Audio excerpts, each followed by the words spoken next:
اللہ قرآن میں فرماتا ہے کل من علیہا فان ویبقا وجہ ربک ذو الجلال والاکرام۔ اللہ فرماتا ہے قرآن عظیم کے اندر کہ سب کچھ فنا ہو جائے گا، کچھ باقی نہیں رہے گا۔ ویبقا وجہ ربک ذو الجلال والاکرام، اور جو باقی رہنے والی ذات ہے وہ تیرے رب کی ذات ہے۔ علامہ عنایت احمد کافی نے کہا تھا کہ کوئی گل باقی رہے گا، نئے چمن رہ جائے گا، صرف رسول اللہ کا دین حسن رہ جائے گا۔ اے لوگوں، زندگی تو ایسے ہی بھی گزر جائے گی۔ زندگی تو ان کی بھی گزر جاتی ہے کہ جو لوگ اپنی رات کو فٹ پاتھ پہ گزارتے ہیں، اور زندگی تو ان کی بھی گزر جاتی ہے جو شہنشاہی بستروں پر اپنی زندگی کو گزارتے ہیں۔ ایک خادمہ تھی، ایک بادشاہ کی خادمہ تھی، تو بادشاہ کا بستر پھولوں سے سجا ہوا تھا۔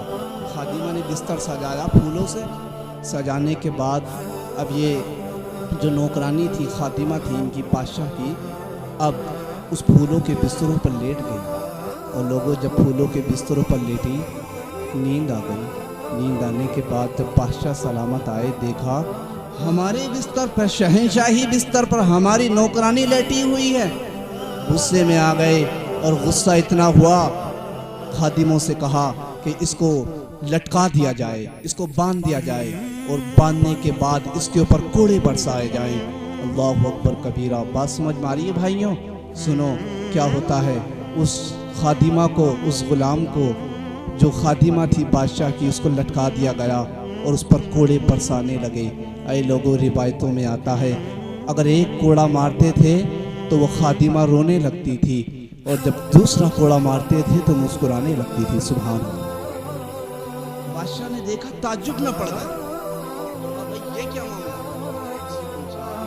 ایک بات بتاؤ، تمہارے ایک کوڑا مارتے ہیں تو تم روتی ہو، دوسرا کوڑا مارتے ہیں تو تم ہنسنے لگتی ہو، اس کی کیا وجہ ہے؟ تو اس نے کہا بادشاہ سلامت تم نہیں سمجھو گے۔ کہا کچھ تو بتاؤ۔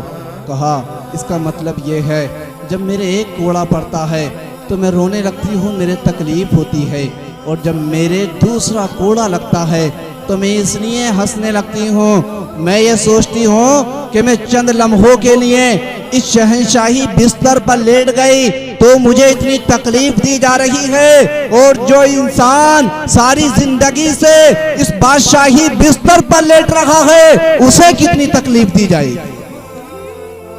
زندگی تو گزر ہی جانی ہے، چاہے تو کانٹوں پر گزار لو، اور چاہے تو مصطفیٰ کے غلام بن کر گزار لو۔ اے لوگوں،